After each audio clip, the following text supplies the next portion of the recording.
Corona की दूसरी लहर ने जिस तरह का आतंक मचाया था वो सबने देखा था, लेकिन अब तीसरी लहर का खतरा भी लगातार सामने आता जा रहा है, क्योंकि अब कोरोना के नए वेरिएंट ने हरियाणा में भी खतरे की घंटी बजा दी है। और एक्सपर्ट्स भी अब इसको लेकर काफी परेशानी में आ गए हैं, क्योंकि अब हरियाणा के फरीदाबाद में डेल्टा वेरिएंट जो है वो अब उसके दूसरे वेरिएंट यानी कि डेल्टा प्लस वेरिएंट का भी एक संक्रमण मिला है, जिसकी वजह से हरियाणा में खतरे की घंटी बजती नजर आ रही है। दरअसल हरियाणा के फरीदाबाद के लिए खतरे की घंटी यहां बजी है। जानकारी के मुताबिक पहला केस फरीदाबाद के ESIC मेडिकल कॉलेज में पाया गया, जिसके बाद मरीज को आइडेंटिफाई करने के बाद उसके संपर्क में आए कॉन्टैक्ट की तलाश भी शुरू कर दी गई है, ताकि समय रहते संक्रमण को रोका जा सके। फरीदाबाद ESI मेडिकल कॉलेज के deputy dean doctor AK Pandey ने बताया है कि ये केस शुक्रवार शाम को डिटेक्ट हुआ था और इसके लिए हमने जिला प्रशासन के लिए साथ साथ हरियाणा के स्वास्थ्य विभाग के एडिशनल चीफ सेक्रेटरी को भी सूचित कर दिया है। जिला प्रशासन ये जांच करेगा कि डेल्टा प्लस वेरिएंट का पेशेंट किन किन लोगों के संपर्क में आया है, जिसके बाद तमाम आगे की कार्रवाई शुरू की जाएगी। उन्होंने मरीज की पहचान बताने से भी साफ इनकार कर दिया है और कहा है कि ये नहीं बताया जा सकता, ये कॉन्फिडेंशियल है। उन्होंने बताया कि कोरोना पॉजिटिव आने के 5% रैंडम सैंपलिंग करने की जीनोम टेस्टिंग करवाते हैं। इसके अलावा जिन लोगों को दोनों वैक्सीन लग चुकी है उनके बाद भी अगर वो पॉजिटिव आते हैं तो उसी के बाद डेल्टा प्लस वेरिएंट का खुलासा हो पाता है। वहीं हरियाणा के स्वास्थ्य मंत्री अनिल विज ने भी कहा है कि सरकार तैयार है। फरीदाबाद में रिपोर्ट किए गए डेल्टा प्लस वेरिएंट के मामले के संबंध में हमने आदेश दिए हैं कि व्यक्ति के 100% संपर्कों का परीक्षण किया जाए और जीनोम सीक्वेंसिंग की जाए। तो जिस तरह से हरियाणा में ये नया वेरिएंट मिला है, इसके बाद हरियाणा में तो खतरे की घंटी बजी गई है। इसी के साथ साथ सरकार और आम लोगों में भी भय का माहौल है। लोग अब चिंता में आ गए हैं कि आगे अगर कोरोना की तीसरी लहर हरियाणा में आती है या पूरे देश में आती है तो आगे की स्थिति क्या होगी, ये भी देखने वाली बात होगी और लोगों की भी इसमें चिंता काफी बढ़ गई है। कैमरामैन भविंदर के साथ मैं मुस्कान, ANB न्यूज।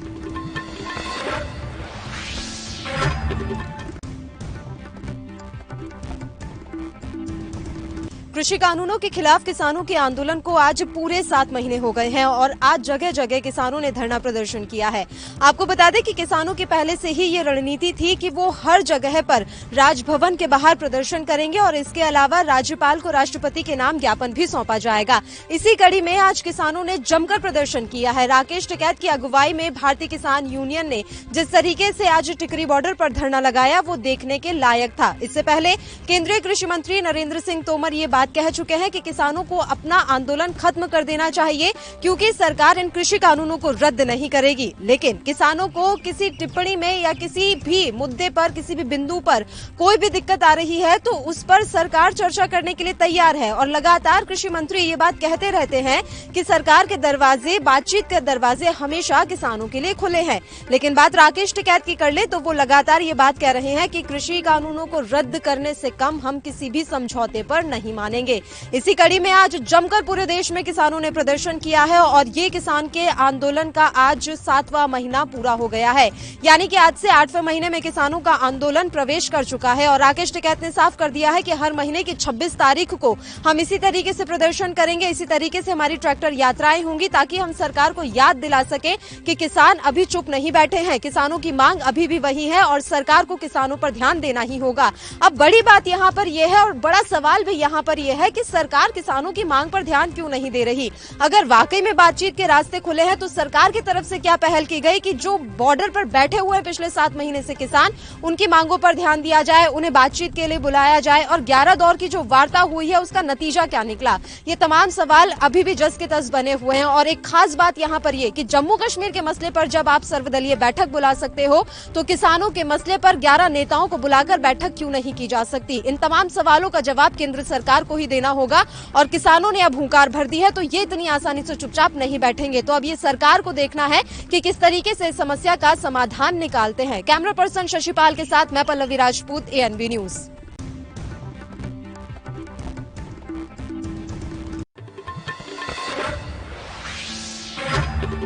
कांग्रेस महासचिव प्रियंका गांधी 1.5 साल बाद अगले महीने जुलाई में यूपी की राजधानी लखनऊ जाएंगी। तो जिस तरीके से उनका लखनऊ का दौरा रहने वाला है, आपको ये जानकारी दे दें कि कोरोना के कारण जिन लोगों की मौत हो गई है उनके परिजनों से मिलने के लिए यूपी की प्रभारी प्रियंका गांधी उनसे मिलने के लिए जाएंगे। आपको यहाँ बताते चले कि इसके अलावा लखनऊ दौरे के दौरान प्रियंका पार्टी के स्थानीय कार्यकर्ताओं और नेताओं के साथ विधानसभा चुनाव को देखते हुए मंथन करेगी। उनके मीडिया के साथ सीधा संवाद करने की योजना है।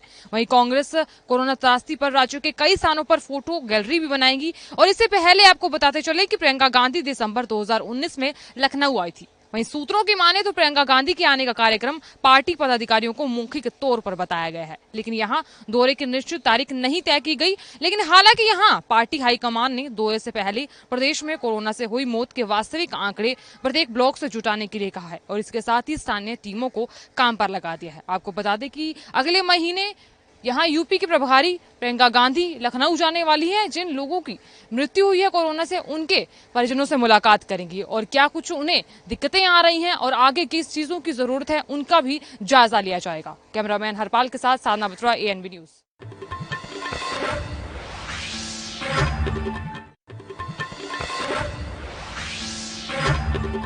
बिहार में लगातार बारिश हो रही है, जिससे बाढ़ का खतरा लगातार बढ़ा हुआ है। लोगों को काफी ज्यादा परेशानी हो रही है। वहीं अस्पतालों में पानी भरने की भी खबरें आ रही हैं। आपको बता दें कि बिहार में लगातार हो रही बारिश के कारण उत्तरी बिहार में तो बाढ़ का खतरा बना हुआ ही है। राजधानी पटना का भी हाल बेहाल हुआ पड़ा है। महज 2 घंटे की बारिश से जलभराव की समस्या पैदा हो गई है। इस बीच पटना के उप मुख्यमंत्री रेणु देवी के घर के बाहर पानी भर गया है। आप खुद सोचिए, जब पोश इलाके का ये हाल है तो आम इलाकों का बारिश में क्या हाल होगा।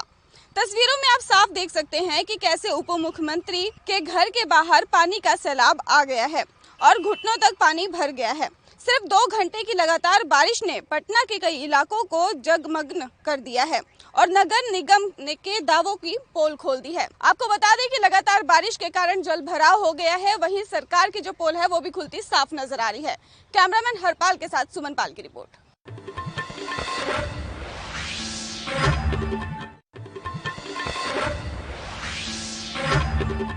देश में कोरोना की दूसरी लहर थमने के बाद अब तीसरी लहर की आशंका बनी हुई है और हाल ही में कोरोना के नए वेरिएंट जो कि डेल्टा प्लस वेरिएंट ने लोगों की चिंता बढ़ा दी है।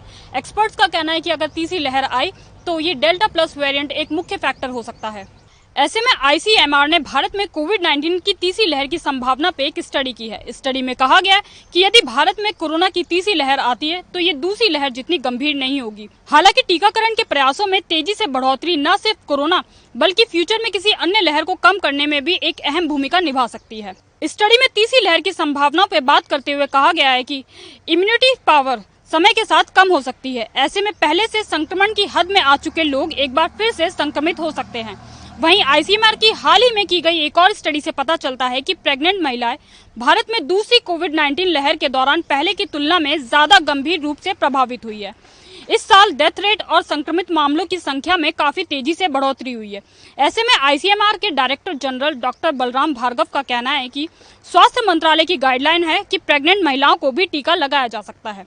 टीकाकरण प्रेग्नेंट महिलाओं के लिए काफी उपयोगी है और इसे दिया जाना चाहिए। गौरतलब है कि अप्रैल और मई के महीने में कोरोना की दूसरी लहर आई थी और इस दूसरी लहर ने सारे पिछले रिकॉर्ड तोड़ के रख दिए थे और ऐसे में अब जो है कोरोना के मामले में कमी होती नजर आ रही है, तो वहीं टीकाकरण जो है तेजी से आने वाली लहर को कम कर सकता है। कैमरा पर्सन हरपाल के साथ अदिति विश्वकर्मा की रिपोर्ट।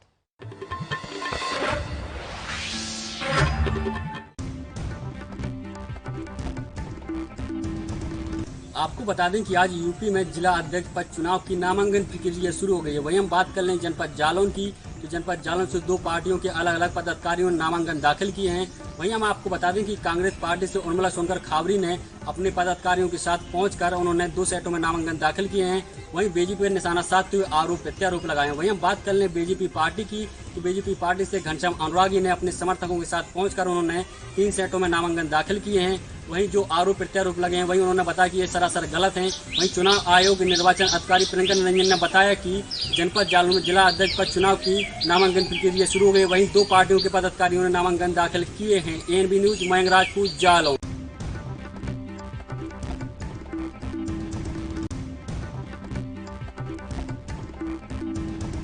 आखिरकार झांसी जिला पंचायत अध्यक्ष पद पर भाजपा ने कब्जा पा लिया है।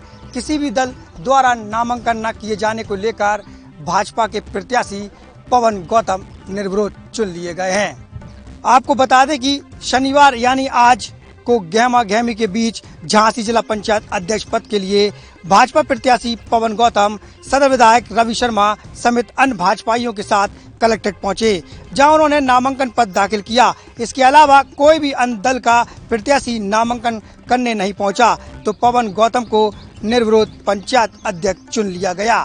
देखिए, चुनाव तो चूँकि आज नामांकन है और किसी अन्य दल ने नामांकन नहीं भरा है, तो निर्विरोध निर्वाचित हुआ हूँ और कुछ ही क्षणों बाद हो सकता है सरकारी घोषणा भी हो जाएगी।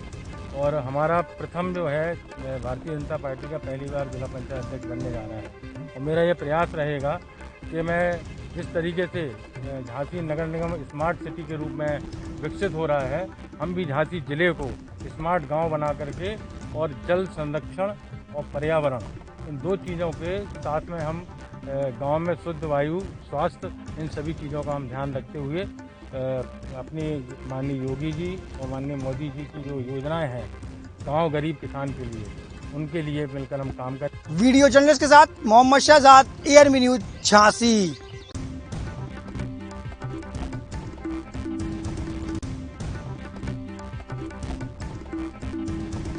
लखीमपुर खीरी जिले के पलिया विधानसभा के विधायक रोमी साहनी एक बार फिर चर्चाओं में आ गए हैं। बताया जा रहा है विधायक रोमी साहनी के द्वारा लखनऊ के एक हॉस्पिटल में राजीव नाम के एक युवक का ऑपरेशन करवाने की बात सामने आई है। दरअसल लखीमपुर खीरी जिले के पलिया विधानसभा के क्षेत्र के संपूर्ण नगर के सिंगाई खुर्द के निवासी राजीव का एक सड़क हादसे के दौरान उनकी कूल्हे की हड्डी टूट गई थी, जिसको डॉक्टर के दिखाने के बाद उनका ऑपरेशन करवाने की बात कही थी, जिसमें लगभग 2 लाख रुपए का खर्च बताया गया था। जिसके बाद पीड़ित परिजनों ने विधायक रोमी साहनी को इस बात की जानकारी दी, जिसके बाद विधायक रोमी साहनी पीड़ित परिवार से मिलकर राजीव का ऑपरेशन करवाने के लिए उसको लखनऊ के एक हॉस्पिटल में भर्ती करवाया है, जहां पर उन्होंने मुख्यमंत्री राहत कोष से पीड़ित परिवार को 1.5 लाख रुपए की धनराशि उपलब्ध करवाई है। तो वहीं दवाएं सहित अन्य खर्चों के लिए उन्होंने अपने पास से 25,000 रुपए की धनराशि भी पीड़ित परिवार को दी है, जिसके चलते जहां पर भाजपा विधायक रोमी साहनी का चेहरा देखकर लोग प्रशंसा करते नजर आ रहे हैं, लेकिन वहीं इस बार नहीं, इससे पहले भी उन्होंने पीड़ित परिवार की लगातार मदद की है, जिससे कहीं न कहीं लोग उनकी सराहना करते नजर आ रहे हैं। ANB न्यूज के लिए फारूक हुसैन, लखीमपुर खीरी।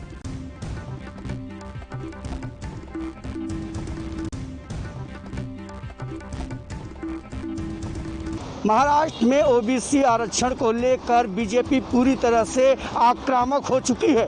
बीजेपी के नेता जहां महाविकास अघाड़ी सरकार पर हमलावर हैं, वहीं अब रास्ता रोको आंदोलन भी शुरू कर दिए हैं।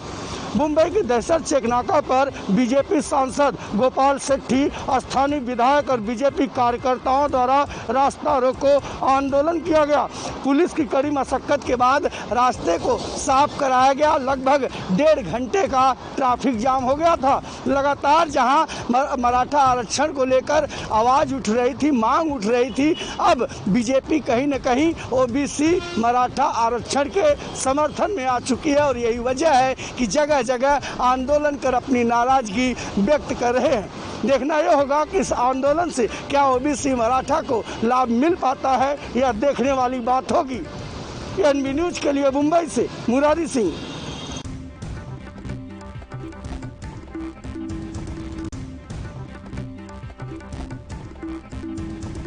शिवपुरी में अंतर्राष्ट्रीय नशा निवारण के मौके पर आज एक जन जागरूकता अभियान चलाया गया, जिसके तहत एक जागरूक रथ को रवाना किया गया। साथ में नशे की दिशा में काम करने वाले लोगों के लिए हस्ताक्षर अभियान और शपथ पत्र भी भरवाए गए। इस मौके पर प्रधान जिला न्यायाधीश, कलेक्टर और SP सहित तमाम कर्मचारियों ने इस शपथ ग्रहण में भाग लिया। साथ ही हम आपको बता दें कि रथ जिले के हर कोने में नशे के प्रति लोगों को जागरूक करने का काम करेगा। कैमरामैन सागर के साथ ANB न्यूज के लिए जकी खान की रिपोर्ट।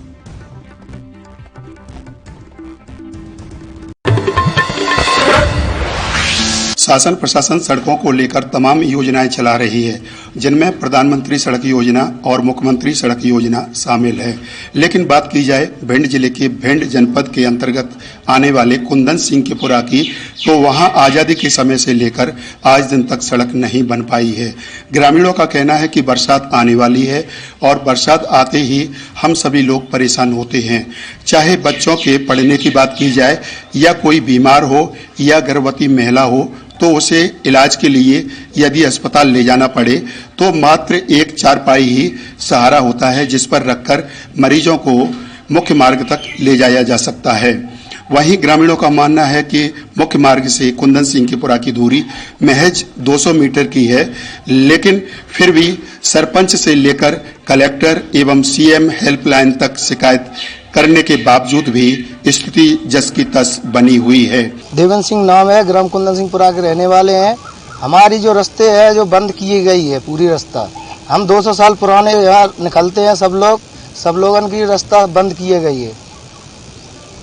और हम भिंड जाते हैं साहब, तो वहाँ भिंड में कोई सुनवाई नहीं होती हम लोगों की है। कलेक्टर साहब की हो गए, एसडीएम साहब की है, तहसीलदार साहब की है, नफ्ती सब हो गई, कोई रास्ता की नहीं हमारी सुनवाई हो रही है। ग्रामीणों का कहना है कि हमको यहाँ पर बसे हुए लगभग 200 वर्ष हो चुकी हैं और आजादी के बाद से लेकर आज दिन तक हमें सड़क जैसी सुविधाओं से वंचित रहना पड़ रहा है। एएनबी न्यूज के लिए कैमरा पर्सन के साथ प्रदीप राजावत, भिंड।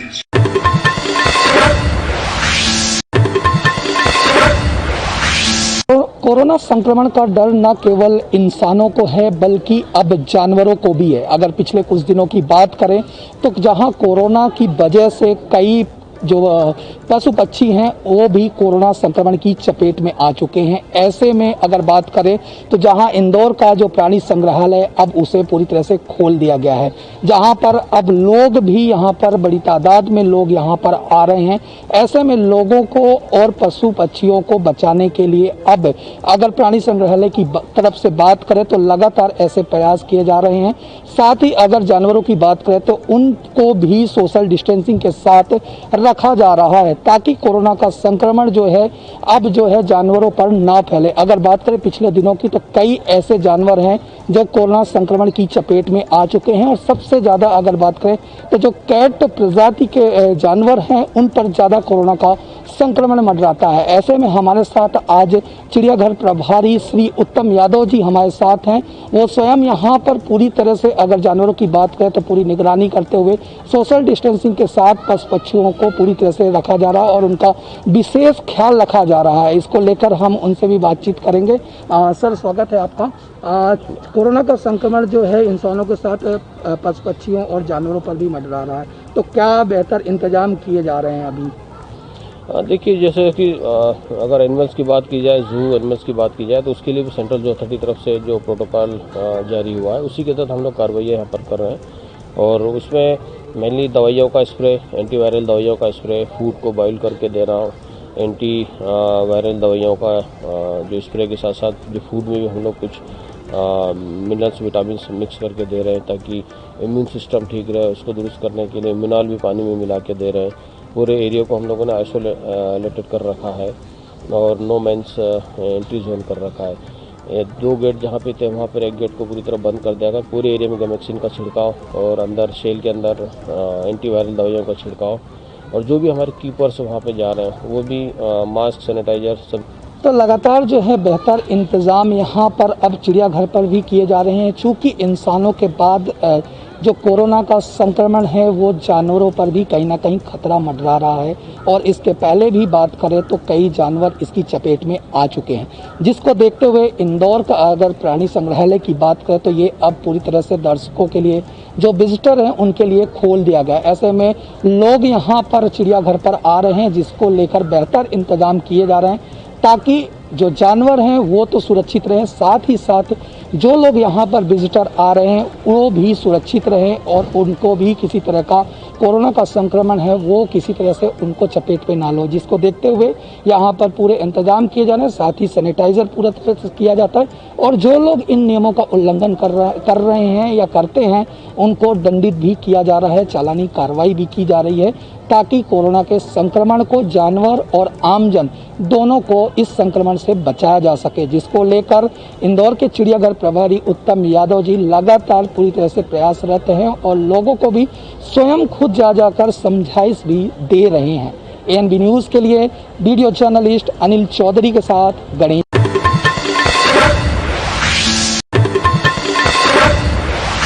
पंचायत सदस्य के घर पहुंचे लोहिया वाहिनी के प्रदेश अध्यक्ष ने घर पहुंचकर आपबीती सुनी। आरोप है कि वोटिंग न करने की वजह से समाजवादी पार्टी के सदस्य को धमकाया जा रहा है और उनके ऊपर फर्जी मुकदमा लिखाने की बात कही जा रही है। घर गिराने की को लेकर चस्पा भी कर दिया गया नोटिस। अब देखने वाली बात होगी कि क्या वोटिंग न करने की वजह से सपा के सदस्य पर क्या ऐसे गंभीर आरोप लगाए जाएंगे। अब देखने वाली बात होगी। Aiman Ahmed, ANB news, Kaushambi.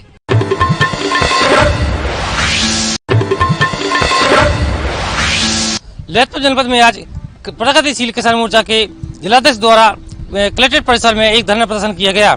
इसमें 3 सूत्री मांगों को लेकर किसानों ने धरना प्रदर्शन किया। साथ ही जो 3 सूत्री मांगे हैं इनमें से निम्न प्रकार जो किसानों का बीमा नहीं मिल पा रहा है और जो चकबंदी है इसमें किसानों को जो समाज से लाभ नहीं मिल पा रहा है, वो किसान परेशान चल रहे हैं। तो वहीं वर्तमान में जो कोरोना काल चल रहा है जिसको लेकर किसानों के लिए जो खाद बीज है उसकी व्यवस्था नहीं हो पा रही है, जिसको लेकर आज जो प्रगतिशील किसान मोर्चा के जो किसान हैं इन्होंने धरना प्रदर्शन किया है। ललितपुर से ANB न्यूज के लिए नीतीश कुमार।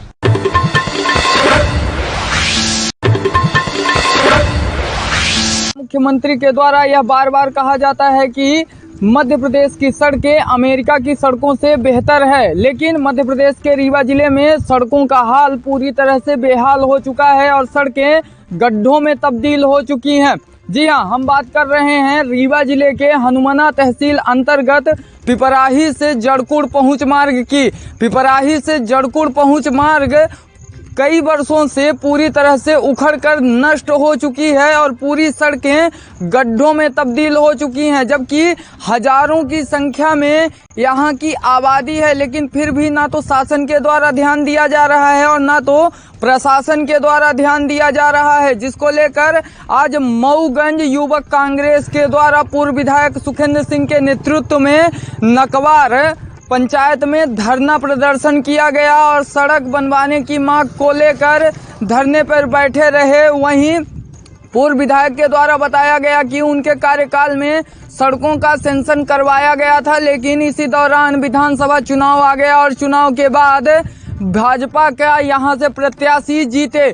बाद में एक सड़क का कार्य भी शुरू हुआ, लेकिन 1 साल बाद सड़क का निर्माण कार्य पूरी तरह से बंद करवा दिया गया और आज भी पिपराही से लेकर जड़कुड़ तक पहुंच मार्ग के लिए यहां के ग्रामीण गड्ढों से होते हुए गुजरते हैं। हमारे पीछे आप देख सकते हैं ये पुल बनी है, पुल पूरी तरह से धंस चुकी है और यहाँ पर आज तक ना तो शासन का ध्यान गया और ना तो प्रशासन का ध्यान गया। वहीं कांग्रेस कार्यकर्ताओं के द्वारा बोला गया कि अगर जल्द से जल्द सड़क निर्माण कार्य पूरा नहीं होता तो वह सड़कों पर आने के लिए मजबूर हो जाएंगे और कोई बड़ा आंदोलन करेंगे। हालांकि इस दौरान हनुमाना तहसीलदार अजय मिश्रा ने कांग्रेस कार्यकर्ताओं को आश्वासन देते हुए कहा कि जल्द से जल्द सड़क निर्माण कार्य पूरा किया जाएगा और जो भी मांगे हैं उन्हें पूरा किया जाएगा। तहसीलदार हनुमाना के आश्वासन के बाद कांग्रेस कार्यकर्ताओं ने धरना समाप्त किया, लेकिन जमीनी स्तर जो